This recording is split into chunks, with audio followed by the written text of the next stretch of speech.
Now, ladies and gentlemen, Trisha is basically from Melbourne, Australia. She is a very good friend of mine. I interacted with her, I think, about a year back, where we both were speakers on a platform, and we both were talking about personal growth and then branding, and helping basically the people to uh, get ready for their career growth. And it was very nice to get to know Trisha because she is an expert in writing CVs. She knows the key selection criteria, how to develop your covering letter. She is founder and managing director of Impressive CV. And in that Impressive CV is an organization for professional profiling consultancy. She is a master of nursing practices in critical care, which I hope that nobody gets to connect with her in that sense. But then, yes, she is a professional there. In case if you need any support help, please do give her a call. And she is mastered herself to basically develop your presence on the LinkedIn. And the core is to develop people for a better CV, which can reflect their personal branding. Now, Trisha, as I said, there are some questions which people have asked, so I'll just read them out. The first of all, they were asking what is the importance of personal branding in today's era, because it's all about who you are and then what your purpose is. LinkedIn, somebody mentioned that ATS compliant resumes. This is one of the requirements, it seems, and how important this aspect is. The differentiation between a successful management senior position candidate from another one, and how can you be successful for a promotion. Now, this is inter or inner development within an organization or a position where you are, and how do we basically reflect our extra skills which we or trainings we get. A lot of people have difficulty in placing them in LinkedIn because LinkedIn has multiple options. So that's one thing they would want to know. And I like this one, be honest. This is something which everybody has a question about. How do you see the 4C of job market currently going on across the globe? I mean, in particular, yes, in UAE. However, like these are relative to the international, because we got international audience. So, ladies and gentlemen, let's welcome Trisha on board, and let's see how beneficial she is for us. So I'm sure everybody will benefit from you. So Trisha, I'll stop sharing so that you can share your screen, and you can go ahead. Thank you so much. I really appreciate being invited onto your platform, and what a fantastic introduction, really. I'm very humbled, so thank you. And Fleming, I think that we certainly correlate and have a lot of synergies in terms of personal branding and finding out about your strengths and doing a lot more listening than what we should, or than what we probably are at the moment. So I would like to maybe answer the first question regarding the job market, which I know it might be in reverse order, but I think this is probably something that we need to focus on first, because it will identify how we brand ourselves for the opportunities that are mostly available. Obviously, for those who are unemployed or who might want to be taking a different career path, it's important to find out what sectors are actually hiring. So I would like to show you some data. So I'm very data driven, to be honest. Rather than going from the horse's mouth, let's actually look at trends that are actually out there, so that, you can be taken for what you're saying. So I hope you can see this, So if we look at the trends here, this is specifically to the UAE. So everyone says at the moment, there's lots of jobs, everyone's hiring. And then the other half to the bracket says, I can't get a job, there's nothing out there. But let's look at the data. So as you can see, there's lots of peaks and troughs. And then close to in June, we had a huge drop right when we were at the peak. So when you're already at the peak and you feel a significant drop, it feels far worse than maybe what it was, because if you look at the bottom line, it's not far off what it was just 1 year ago. But because it's dropped so quickly, the impact is felt far more than what it would have done if it wasn't already at the top. So as you can see, there is a slow rise back in employment levels, but it's important to research the industries that this increase is occurring. So the likes of healthcare, IT, cybersecurity, versus hospitality, for example, the sectors that are not applying for, and then are not hiring. And then what you would be requiring to do is trying to build your personal brand around the sectors that are employing or something that you're passionate about. So how do we do that? Now, personal branding these days is really, really important because rarely job boards you're finding success.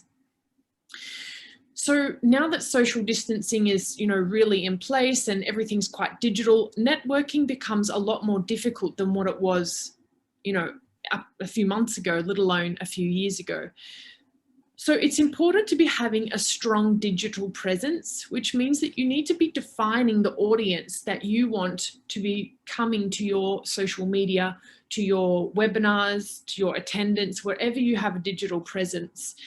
Even the likes of ensuring appropriate tones. So your LinkedIn profile, the types of language that you will be using should dictate to the audience that you are trying to attract. Now, I know this might sound complicated and over the top, but now that physical networking is not as frequent, these are the types of things that you really need to be considering.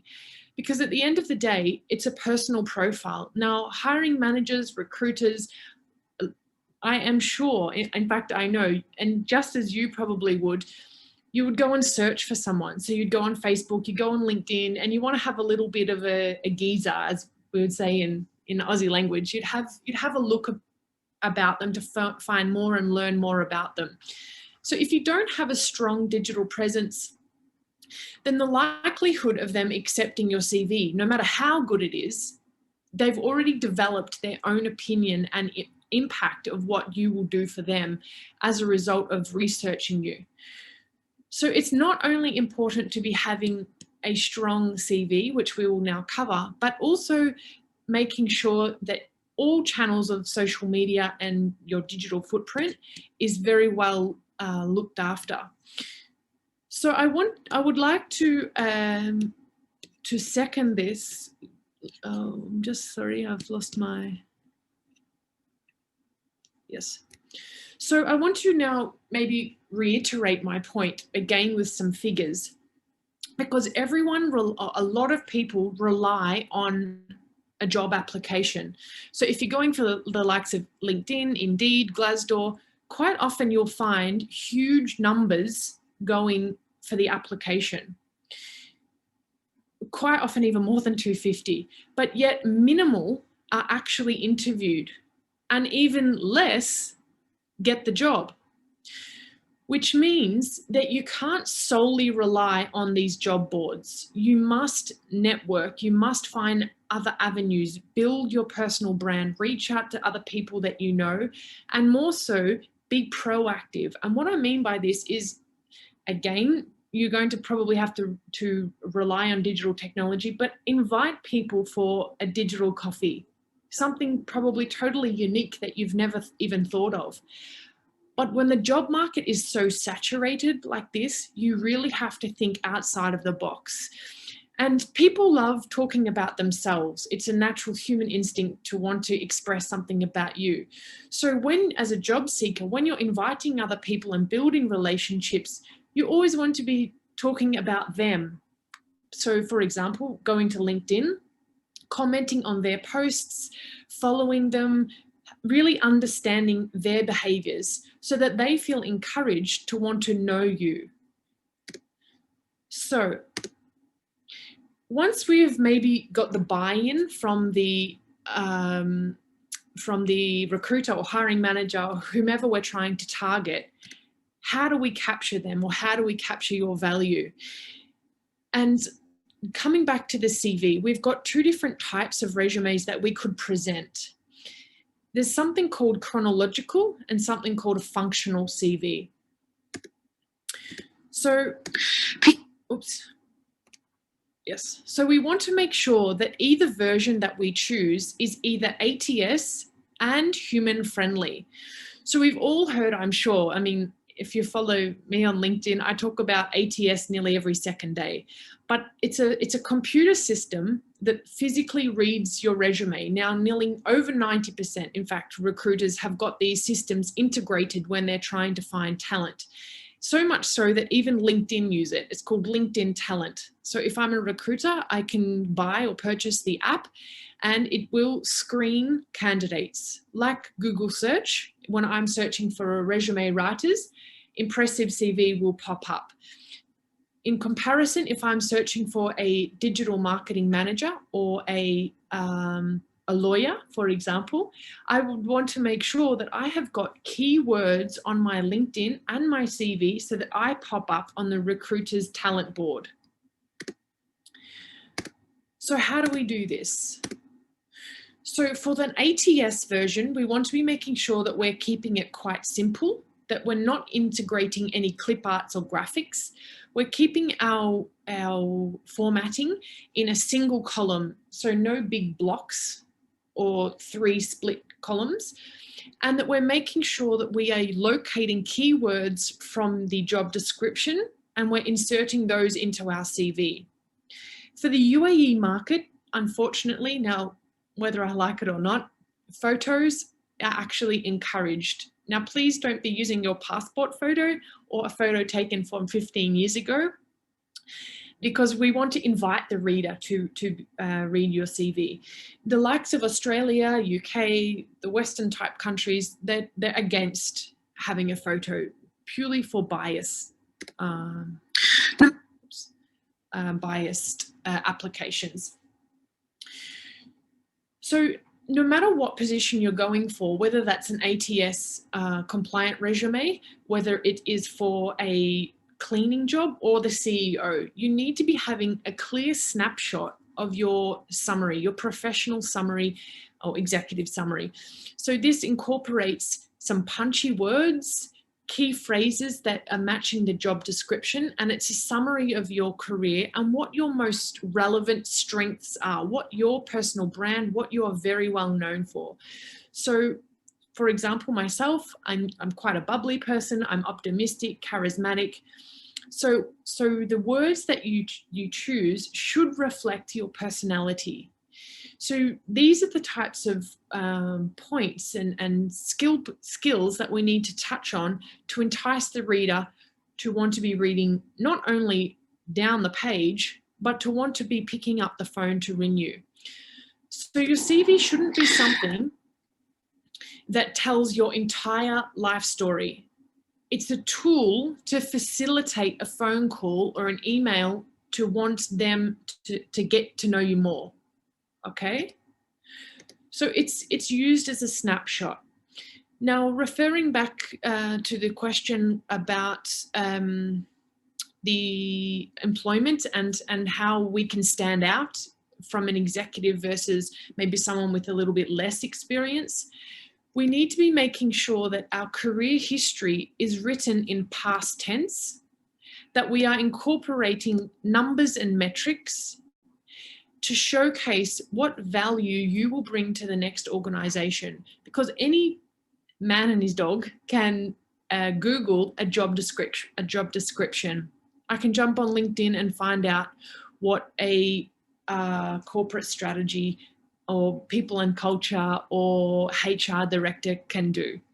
I want to know what you have done in the past that will assist me in the future. So I just wanted to actually bring up a couple of examples for the audience. If you want to screenshot or take any photos of these, you're absolutely more than welcome. So the one on the left-hand side, this is a poor example, and you'll note that it is extremely long-winded. There are too many bullet points under the achievements. It's very busy. So this is a chronological resume. it's achievement based, but it's too long. So although I'm saying all of these points, you still need to make sure that your career is a snapshot, okay? Versus the sample on the right-hand side, this is a functional CV. So I've got core skills or core pillars, functionalities, and then I have listed achievements under these core pillars. Now, for each and every application, I understand it's time consuming. I really do. I mean, I'm doing this on a daily basis with lots of clients. So I understand, but to be able to overcome the applicant tracking software, you must incorporate the core skills or fundamental aspects that the HR or company is requesting for their candidate and address those. So if you would like to take a photo for an example of the types of words and phrases, you are welcome. These are dummy samples, but note that these are not ATS friendly. But when you are submitting your CV for someone through an email, they don't need to have applicant tracking software, especially as the higher up the ladder you go. If you're in a senior position, you're more likely going to be sending your resume to a connection. So you want it to be impactful. So make sure that you've got something that's compatible with the ATS system and you've got something at hand that you can send to your network. Because this is part of personal branding, okay? If you're sending a document that's plain, boring, yes, the content might be great, and that's fantastic when at the end of the day, but if you're not required to overcome the system, this forms and closes the loop on a personal brand. Again, another sample. The months are missing in this and it's not justified, but you can see in general that it's quite neat and tidy, and I'm enticed to find out who this person is. Versus an applicant tracking software or ATS friendly CV.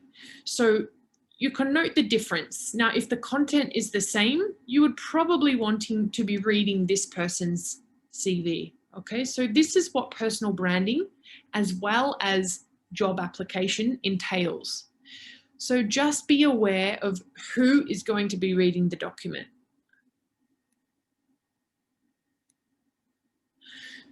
Okay, so what is the future of CV writing? What do I think it is?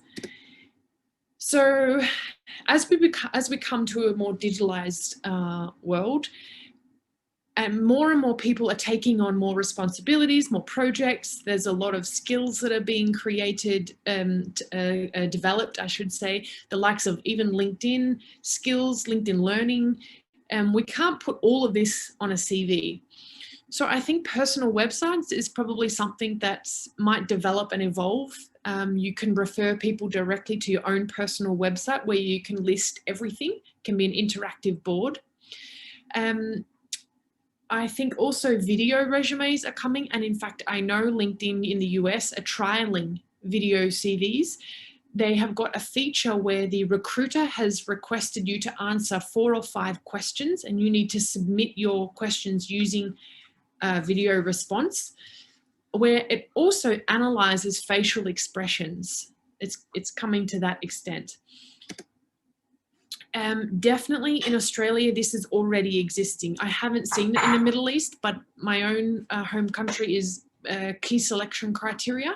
So you're being asked, they give you a list of 4 or 5 skills, and you have to provide a response to why you would, or how you would utilize these skills to better the organization.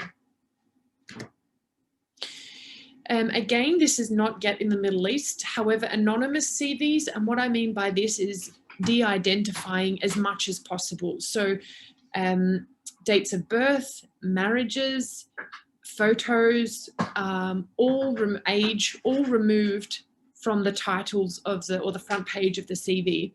I myself do not like this at all. I think it is extremely inappropriate to be asking nationalities even. so that then you're paid accordingly, rather than having a pay bracket. So whether I am a nurse, for example, it doesn't matter what age, what nationality I am, I'm paid per salary bracket. So that's what I think is coming. It's definitely in the US and again, UK, Australia. It's not everywhere, but I hope it comes this side of the world. So coming back to the question of how do we display our skills that we have recently learned, it's really important to be incorporating the relevant skills to the job application. So amazing, you have done search engine optimization and Google Analytics, but if you're going for a healthcare role, they're not relevant. So don't waste the space just for filling it up. Insert the skills and the values that will bring value to the next organization, and put any additional learning that you have completed at the bottom section of your CV, unless it is a tertiary qualification. So in-house trainings, LinkedIn learning, any upskilling, pop it at the bottom of the CV in a separate section, and list the skills at the top section that are relevant to the job that you're applying for. What do I? Oops. Okay, well, those of you who might know me, I am actually very to the point, cutthroat, black and white. What you get is what you see. So if you have any questions, I'm happy to answer. I hope I answered the questions provided. Yeah, thank you so much for such an informative session. One question: where do you see the job market now? Be honest. That was the somebody wanted you to be very honest. I know things are kind of challenging, but at the same time, being positive and then believing in the good times is important as well. So, what do you see the trend is?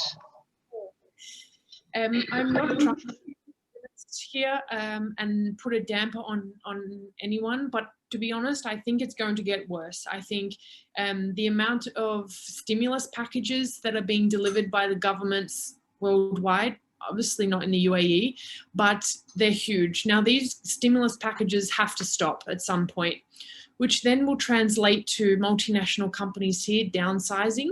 I think there will still be a lot of layoffs to come.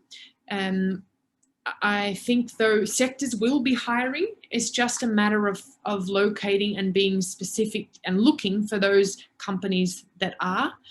I also know only certain countries are opening up their international borders for recruitment purposes. For example, Dubai this week, they only have just allowed international recruitment, but many countries haven't yet.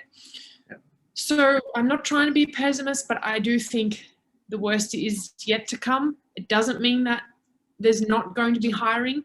I think there will just be a lot of layoffs first, which means you need to be prepared. Have a plan in place.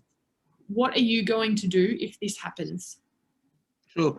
I do agree with you, but on one aspect, I was basically having a small discussion with a friend of mine. And what we realized was that, for example, if you are an expert in sales or if you're an expert in procurement, you might want to continue the career in the same discipline, but then industry might change, or you might want to look into a different industry which is hiring. So you have to be a little flexible on selection of the industry, whereas you can keep your core competence or your core career strength where it is. Yeah. Absolutely. Skills. Yeah. Exactly. Just linking this to the CV, this is exactly where a functional resume will come into place. Yeah. All right, great. I think we had a very good session, and most of the people have benefited from it. Now we'll